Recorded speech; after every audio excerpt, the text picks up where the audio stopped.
The autumn wind cut through the logging camp clearing as rough-voiced men gathered around the hastily built auction platform.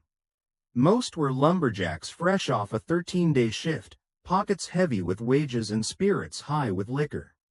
But Silas Vane stood apart from them, arms crossed, jaw tight, untouched whiskey freezing in his tin cup. He had only come to town for supplies. That was what he told himself. But something heavy and restless had been gnawing at him for months. His cabin felt too quiet, his meals too silent, the evenings too long. It was as if the forest itself had started whispering to him that a man could not live forever with only trees and sawdust to keep him company. "Next one," the auctioneer barked. $2 to start." A hush rolled over the crowd as two ranch hands dragged forward a thin figure. A woman. Her wrists were tied, and a potato sack covered her head. Torn dress, bruised arms, bare feet scraping against the wooden boards. The men laughed, hooted, nudged each other. Silas felt his stomach turn. Her father, a stumbling wreck of a man with red eyes and shaking hands, pushed her forward. "Take her," he muttered. "She ain't worth the feed." The crowd roared with laughter. Silas felt something inside him snap. This wasn't right, not for any amount of money, not for any man. The auctioneer waved his hat. $2. Who's taking the girl? Last chance before we haul her off to the brothel." A few men muttered half-hearted bids, mostly as a joke. No one really wanted to buy responsibility. They wanted a spectacle. Silas stepped forward.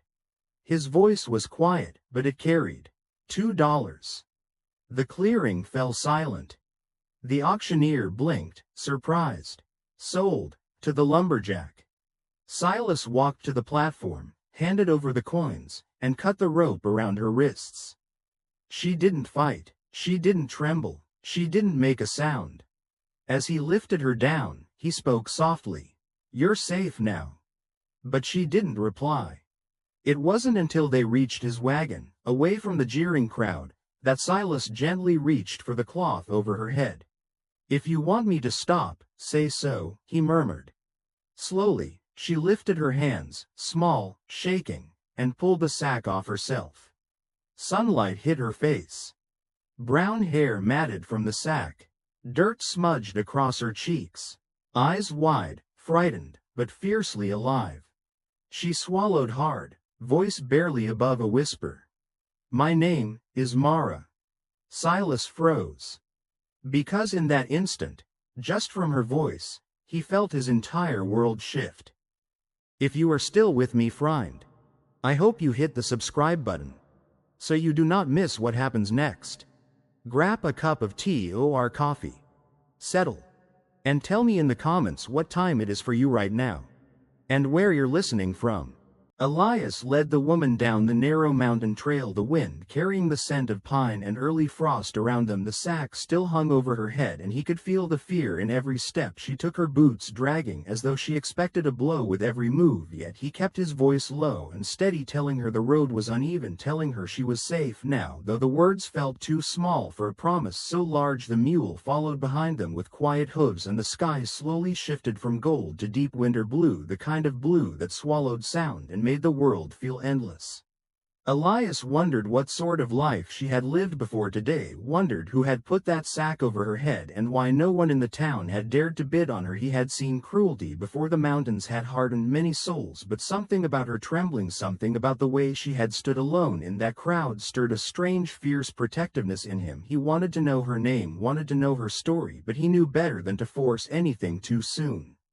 When they reached a fallen tree across the path, Elias paused and spoke gently, asking if he might lift her. He waited for the smallest nod before placing his hands beneath her arms, lifting her carefully over the trunk. She was light, too light, and when her feet touched the ground on the other side, she swayed against him for a moment as though she had forgotten what stable earth felt like. He steadied her with hands that tried not to shake for reasons he could not name.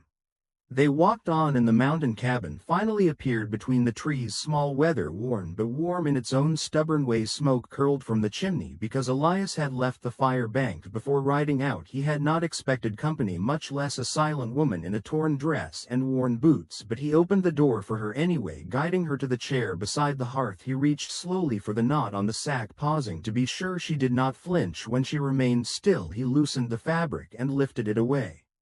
Her hair tumbled out in tangled waves and her face came into view, pale from lack of sun, marked by fear but striking in a way that made his breath catch. She blinked rapidly, eyes adjusting to the firelight, then looked up at him with a mixture of dread and disbelief. Elias knelt so he would not tower over her and asked softly if she had a name. She opened her mouth once, twice, as though the answer had been locked away for too long. Then finally she whispered a single fragile word, the first piece of herself she had chosen to give. Elias led the woman into the small cabin tucked beneath the towering pines, the air thick with the scent of sap and wood smoke. He had planned to split lumber that evening to stack the logs for winter, but all of that slipped from his mind as soon as he closed the cabin door behind them. She stood still in the center of the room, shoulders tight, hands clasped before her as if she were bracing for a blow. He could feel the weight of her fear pressing against the quiet walls, and it stirred something deep in him, something protective, something steady. He moved slowly, not wanting to startle her, his boots creaking on the old plank floor. He told her in a calm voice that he meant no harm, that she was safe here, that he would not touch the sack until she allowed it. She did not respond, her breathing soft but uneven, as though she were trying to stay invisible. Her fingers twisted nervously in the cloth of her worn dress, and for a moment he wondered what kind of life had taught her to shrink in on herself this way.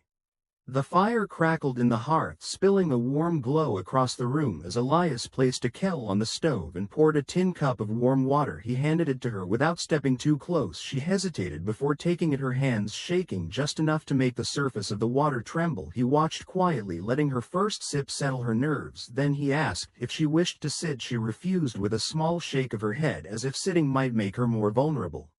Minutes passed like long thin threads, stretching the silence between them, until finally Elias spoke gently again, asking her if he could remove the sack, not commanding, not insisting, simply offering her the choice. Her shoulders rose with a tense breath, but then she nodded, slow and uncertain, as though the gesture itself cost her more courage than she had left. Elias stepped close enough to reach the knot at the back of the burlap, the rough edges brushing against his fingertips. He moved carefully, trying not to let the material scrape her skin. She flinched nonetheless, a soft involuntary twitch that cut through him like a blade. He whispered that he was almost done, that she did not have to be afraid, and at last the knot loosened, the fabric slackened, and the sack slipped free, falling into his hands. The woman lifted her face just slightly, her hair cascading down in tangled waves as the dim firelight revealed her features. Elias felt the world stop for a moment, not because she was beautiful, though she was in a fragile, aching way, but because of the exhaustion etched into her eyes, the kind of exhaustion born of years of silence and survival. She looked at him, waiting, bracing for judgment, fear flickering behind her gaze. But Elias only nodded, offering the smallest, gentlest smile, one that carried no demands, no expectations, only understanding. Her name, he asked softly. She opened her mouth as if the word fought to reach daylight, her voice barely a whisper but steady enough to reshape the room around them. And in that quiet, fragile moment, Elias realized the sack had not only covered her face, it had covered a life she had been too afraid to live until now.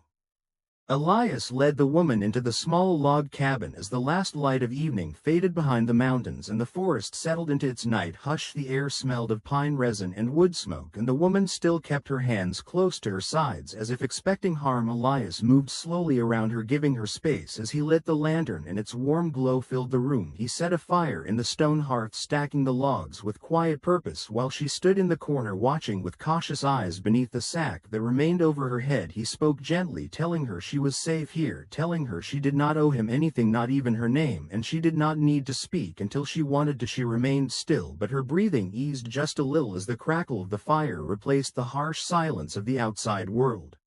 When the flames rose bright, Elias set a pot of water over the fire and cut some dried meat and root vegetables, dropping them in to make a simple stew. The woman flinched at the small splash of boiling water, and Elias stopped his movements, letting her see each step before he continued. He knew fear when he saw it, and hers ran deep like old scars that no healer could stitch closed. Slowly the room filled with the scent of warm broth and herbs, and the woman shifted her weight for the first time, as if the comfort of food drew her back toward something human, something remembered.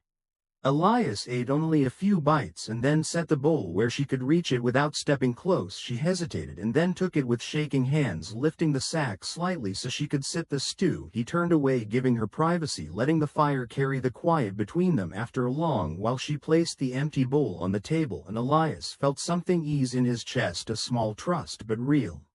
Outside, the wind drifted through the pines like a distant voice, and Elias added more wood to the fire so the cabin would stay warm through the night. He made her a bed near the hearth, softer than his own, so she could sleep without the cold. He told her he would take the cot near the door in case she needed anything, but she only bowed her head, a small gesture of reluctant gratitude.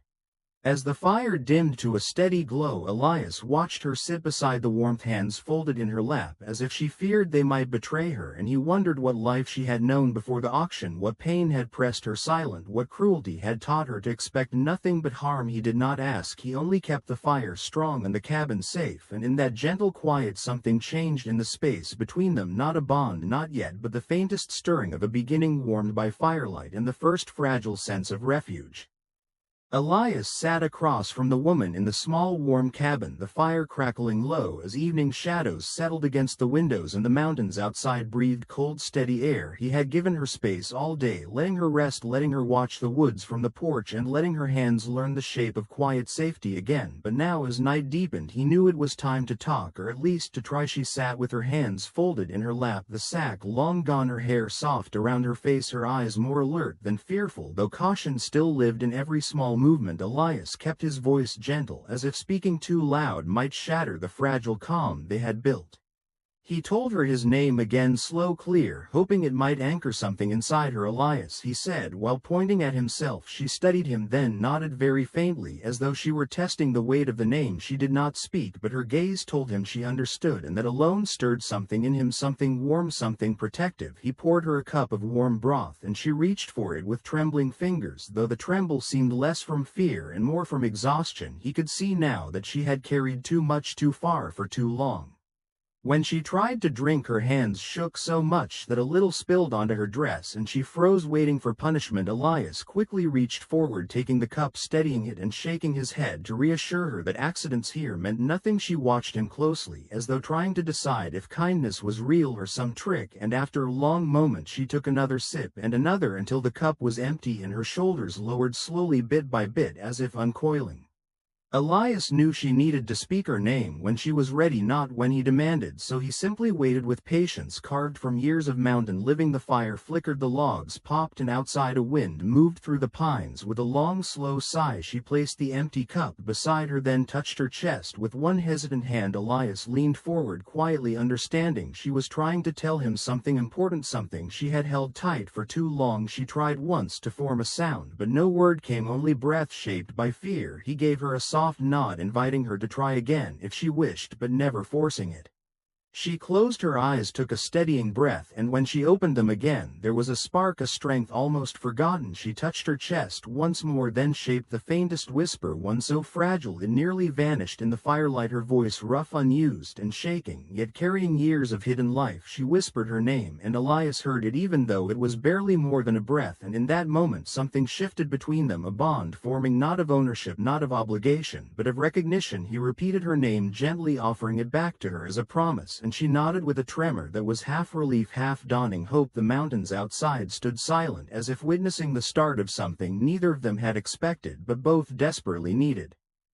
The storm rolled down from the high ridge without warning, turning the mountain world white and wild. Elias had been splitting logs near the shed when he heard the wind shift, a low howl curling through the pines, and he knew weather like this could swallow a man in minutes. He hurried back toward the cabin, thinking only of the woman inside, thinking of the warmth of the fire and the quiet way she had said her name, Mara, for the first time the night before. But as he neared the door, he saw her standing outside, barefoot in the snow, staring into the trees with a strange, rigid stillness. Elias called called her name, but she did not even flinch. Then, before he could reach her, she stumbled forward, pointing into the swirling white, as if she heard something he could not hear. She moved past him, her breath trembling, and this time she spoke with urgency, a voice shaped by fear, a voice he had not yet heard from her. She said, "There is someone out there, please, we have to help." Elias followed her gaze into the blizzard and saw nothing but the shifting wall of snow, but something in her face stopped his doubts. She was not guessing, she was remembering something or someone. He grabbed a lantern and wrapped her in a blanket, urging her inside, but she shook her head, refusing to move, her eyes wide as if listening for a cry lost beneath the wind. And then he heard it, too faint, thin, a child's voice carried on the storm. Elias felt his stomach twist. He set the lantern ahead, pushing into the blinding cold, Mara at his side, no longer trembling but guiding him as if she knew these woods in ways he could not understand. The snow deepened with every step, and twice Mara slipped, but Elias caught her each time, keeping her close until they reached a fallen pine half buried in white. Beneath it, curled like a wounded fawn, was a small girl, barely 10, shivering so violently her teeth clattered. Mara dropped to her knees, reaching out with hands that forgot their own cold, speaking soft words that Elias could not hear over the storm, but he saw the girl's eyes soften as if those words carried warmth. Elias lifted the child into his arms, feeling how light she was, how dangerously cold, and he turned back toward the cabin, running now, the wind cutting his face, the snow burning his throat. Mara followed, refusing to fall behind, even as her dress dragged heavy with frost inside the cabin. Elias laid the girl by the fire, covering her with blankets, while Mara rubbed her arms, whispering again with a tenderness that made the cabin feel smaller, warmer, safer. Elias watched them, the woman he had bought for $2, the woman who had once trembled beneath a sack, now steady, now fierce, now unafraid, and the lost child whose small hand reached weakly to grasp Mara's sleeve as if she had known her forever. Elias felt something shift deep inside, something like belonging, something like purpose, something he had not felt since the day he buried his brother in these very mountains. He understood then that the storm had not brought danger, it had brought a turning point, a fragile beginning, and a question he was not yet brave enough to ask. Who was this girl, and how did Mara know she would be here in the snow? As the storm raged outside, the fire burned brighter, and the fate of all three changed quietly in its glow.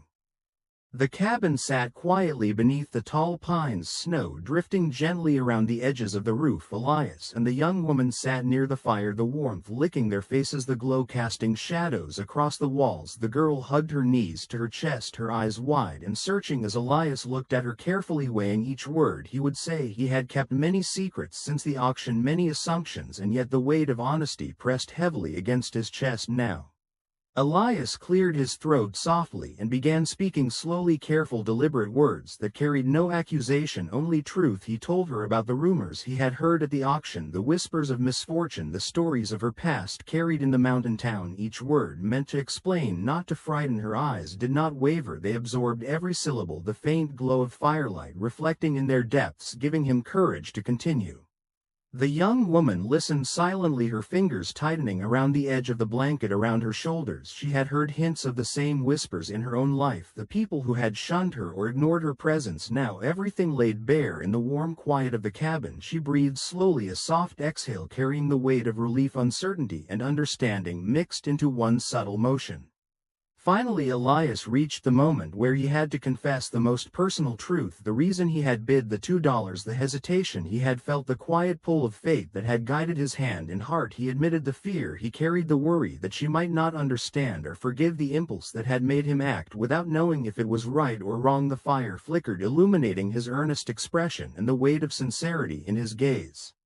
The young woman shifted slightly, her eyes meeting his. She tilted her head, a subtle motion, a quiet acknowledgement that she understood, that she had felt the same unspoken pull, the strange gravity that had connected them from the moment he had bid for her. Her lips parted slightly as she finally spoke, the softest words full of clarity and acceptance. "I understand," she whispered. "I know why you did it, and perhaps I would have done the same."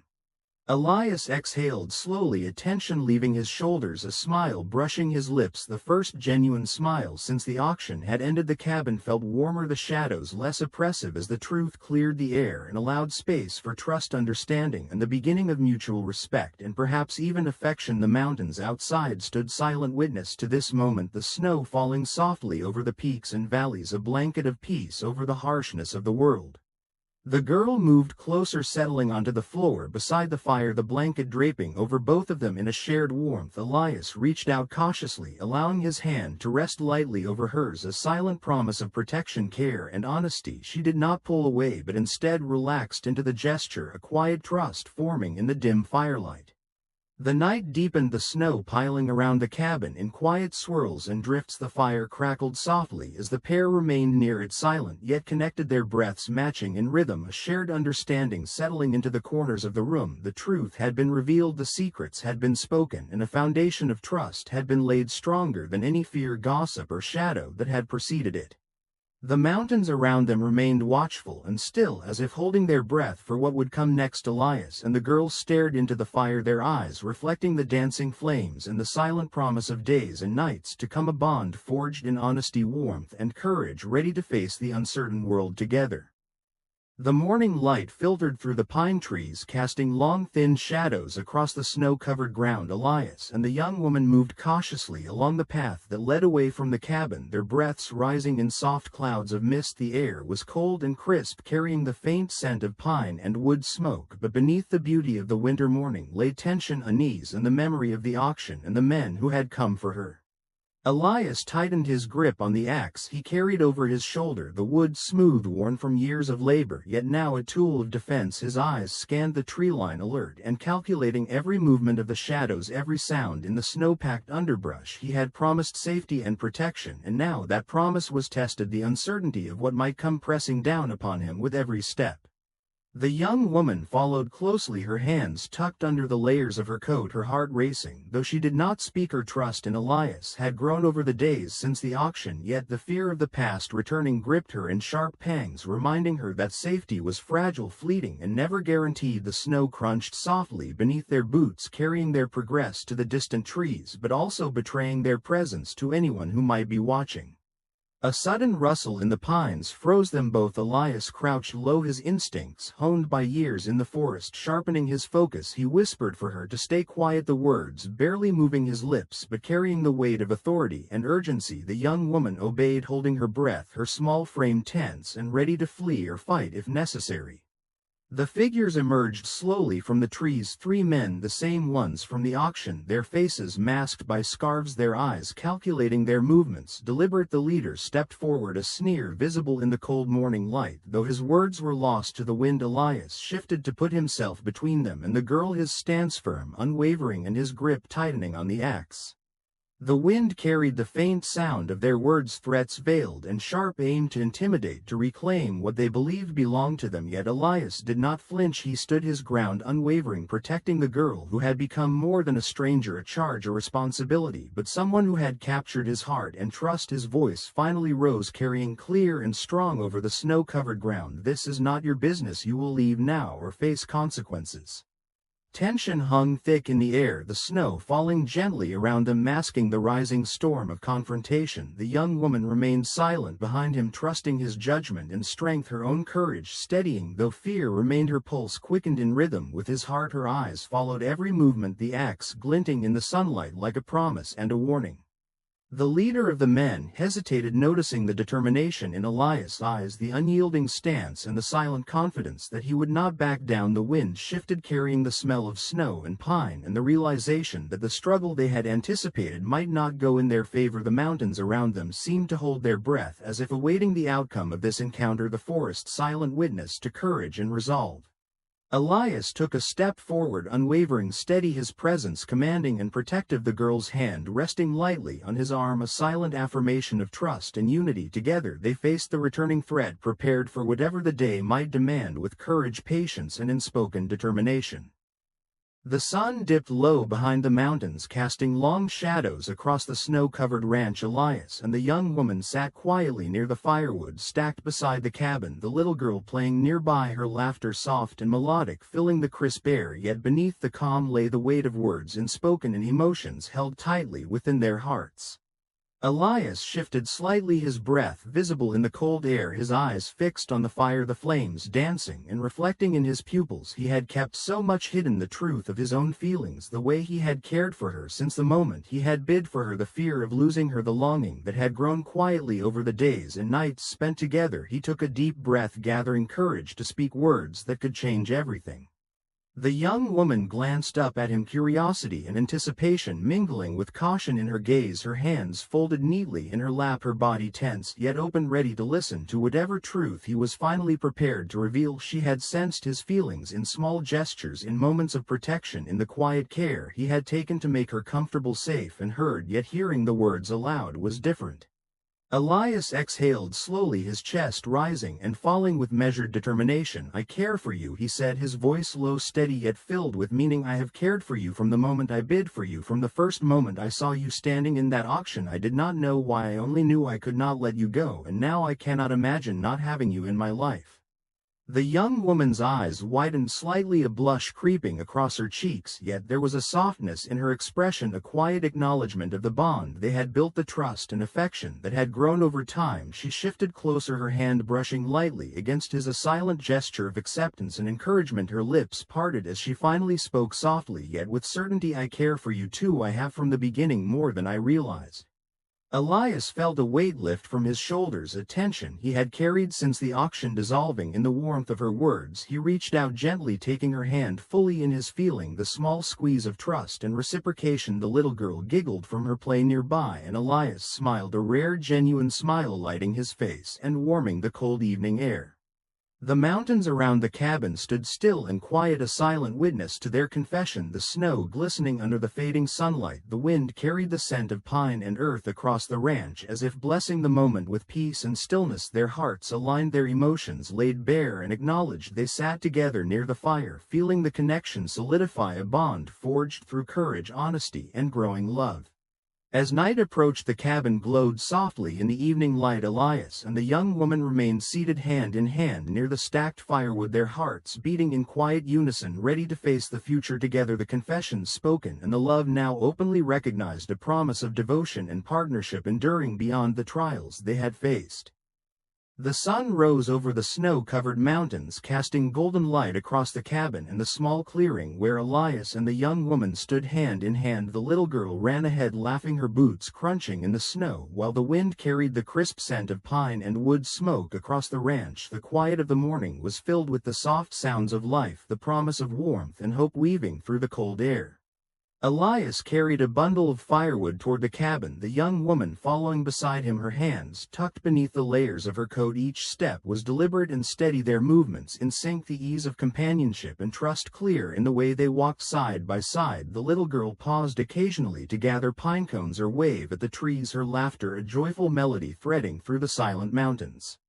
Inside the cabin, the fire glowed softly, warming the wooden walls and casting flickering shadows across the room. The trio settled into daily tasks, feeding the animals, tending the garden, and preparing a simple breakfast, the rhythm of chores punctuated by soft conversation and laughter. The bond they had built over weeks of hardship and uncertainty now grounded them, a family united by trust, care, and love.